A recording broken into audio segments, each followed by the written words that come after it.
Hi there, we are continuing our series on love. This is the love section of the Journey to Authentic Joy book. And I believe we've covered 3 or 4 of the essays so far. So we're on the fifth segment of the love series. So we're wrapping up. I believe this is the second to last one. And this one is an exciting one, but obviously a challenging one. It's titled The Courage to Love, The Courage to Love. And I always start off with a quote. And this one is actually, the author is unknown, but it reads, "It hurts to love someone and not be loved in return. But what is the most painful is to love someone and never find the courage to let the person know how you love." So when we talk about love, we're not just talking about this romantic love. We're talking about love in general. And in church this weekend, my pastor, he preached about forgiveness and the importance of forgiveness. And so I believe that this is very closely tied to the courage to love. You know, when we think about forgiveness, and more importantly or appropriately than the forgiveness, but reconciliation. Reconciliation comes around to a courage to give your love again, your openness to someone again. Because a lot of times when we say we're not going to forgive someone, we think it's because of anger, or we think it's because of hurt. But a lot of times there's fear. There may be the anger, there may be the hurt as well, but there's this fear of letting that person in again, whether it's a family member or, you know, a sister or brother or a spouse or what have you. So a lot of times that courage to love is not just about needing that courage to love someone for the first time, but that courage to continue loving someone or to love someone again is so important in healthy relationships and maintaining healthy relationships. Another interesting thing that I was thinking about when looking and preparing for this segment was just thinking about how Christ told us that love was the greatest commandment of all. So we know God is putting love as the top most important aspect of our lives. And I think it's interesting when I think of God and I think of the enemy forces. I was thinking, if there was one word that represent God and one word that represent the enemy that were the most opposite, you know, based upon what he says in his word, it would be love, and it would be pride. It would be pride. You know, you might think, well, love, the opposite of love is hate, right? But the word that comes to my mind is pride. So when we think of the journey of the enemy, it was always about taking control from God, upping God, you know, doing one more to get more recognition and praise than God has. And that is all about pride. That's all about pride language, right? We talk about this whole spirit of Leviathan, you know, in the Bible. It's always about this pride, you know, pride coming before the fall. If you are a child of God, we know that pride never sustains us in our blessings, but it always leads to a fall because it's opposite of our nature, that nature of love. And so when we look specifically at what God says, you know, about love, it's very interesting, because I was thinking, well, okay, God, do you want us to love everyone? Well, of course he wants us to love everyone. And then I thought about in his word where he says, well, you know, to guard our hearts. You know, we use that a lot of times. I use it myself. You know, it's important for us to guard our hearts, right? So that we can protect that love.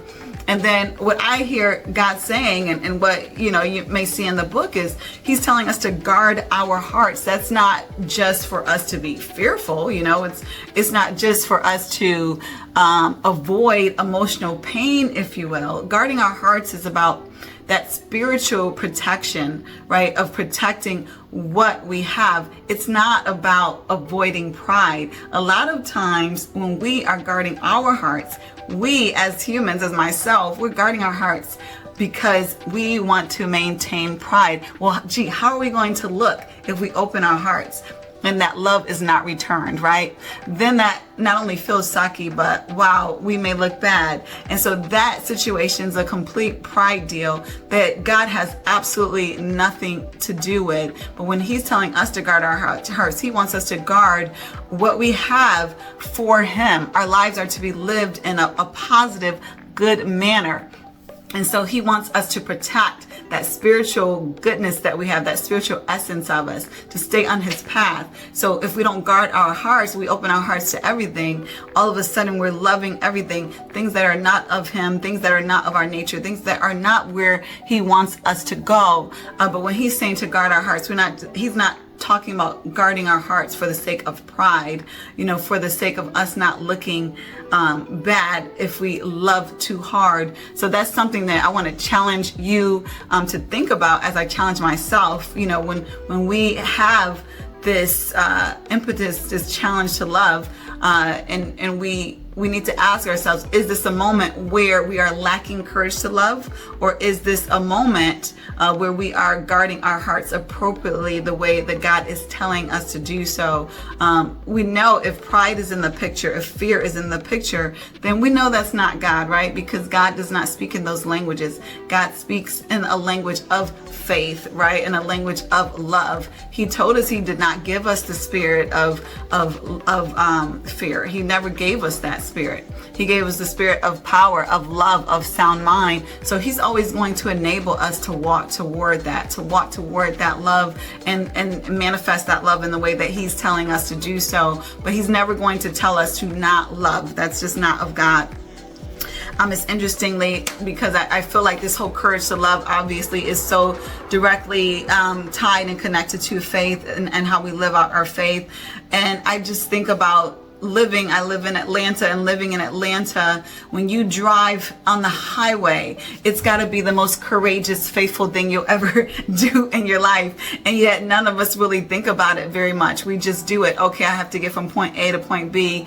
And it's probably the riskiest times of our entire lives. And unbeknownst to us, God is just carrying us from A to B, because that's just what he does. He has something for you to do. He has something for I to do. So he's getting us to B, right? And we're safe and we're okay and we're protected. But that's something oftentimes we take for granted. We don't have this fear, at least not most of us. We don't have this fear of getting on the highway, this very dangerous place. And yet God still protects us. And so I believe that's what he's saying. He's comparing that to love, right? He's going to protect us through that as well. And so that's why he's telling us to have that courage in loving others, to have that courage in forgiving others, and caring for others, because he's going to protect us through it. He's going to replenish that love bucket, if you will, just like he protects us on the highway or wherever that he has us to go. One other piece I want to focus on as far as comparing that pride to love and how different they are. If you listen to the last blog that I posted, it was basically talking about the only true love is that unconditional love. And I quoted the person appropriately in that blog, but I can't recall who it was. But it's such a beautiful yet true phrase, yet challenging phrase, right? That the only true love is unconditional love. And the opposite of that is pride. Again, this shows how opposite pride is to love, because with pride is absolutely conditional. Pride is all about what you have accomplished or what you have done today. And as soon as you don't accomplish that, as soon as you don't do that thing or have that thing, well, guess what? The pride is gone and it's replaced with shame. And that's just not God, right? God is not telling you to have your pride, your self-worth tied into something that you have accomplished. That is not what God is about. And that's what pride looks like. And that's why we can't ever use pride in our conversation with love, because it should not be part of it, because it's the complete opposite of it. So love is unconditional. Pride is completely conditional. And so that's something for us to think about when we're looking at how we're making our decisions. So I'm going to leave you with the questions that are always at the end of these segments, to challenge yourself, to consider, and to basically do your own introspection, obviously, in your prayer time and your thinking meditation time. And so he's asked, have you ever missed out on a blessing merely due to fear? So that's something to consider, whether it's love or not.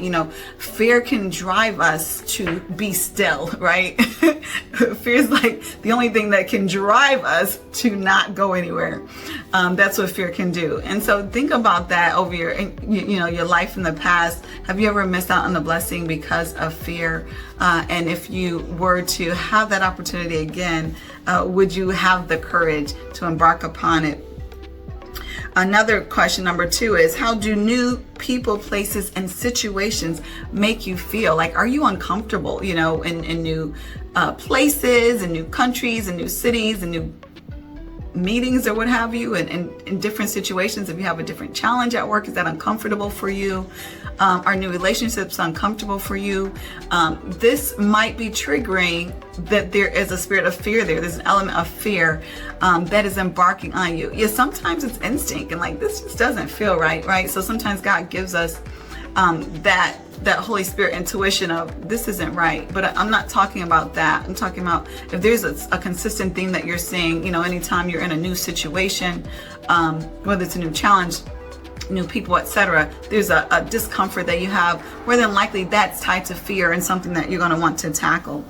Number 3, have you ever not said something important to someone due to a fear of how they would react? And that reaction could be so many different ways, right? That reaction could be anger, it could be sadness, what have you. Sometimes you're like, I'm not going to say that because I don't know if this person can handle that, or I don't know how they're going to respond. That's something you want to contemplate. I'm not saying that you just blurt out everything that's on your mind. Obviously, there are things that we should keep close to the chest. But, a lot of times we want to be mind readers and assume what the other person's going to say when really we have absolutely no idea what they're going to say. So encouraging you to make sure that if there are meaningful things that you have to say, to those people in your life, to say them with that courage that God has given you, with the faith that God has given you. Number 4, this is the last question. Is there something that you'd like to say to someone but are hesitant to do so because you're afraid of their reaction?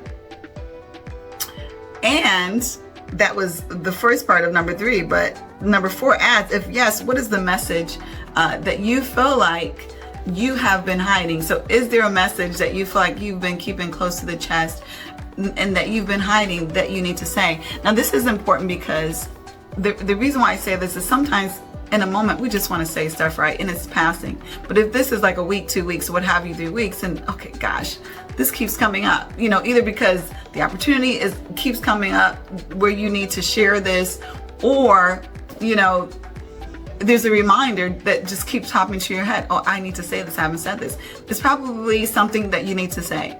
So really give some thought to that. And I hope in leaving, and this is ending it, that you have courage to love, courage to communicate, courage in all of your ways, courage to meet, same as faith, obviously.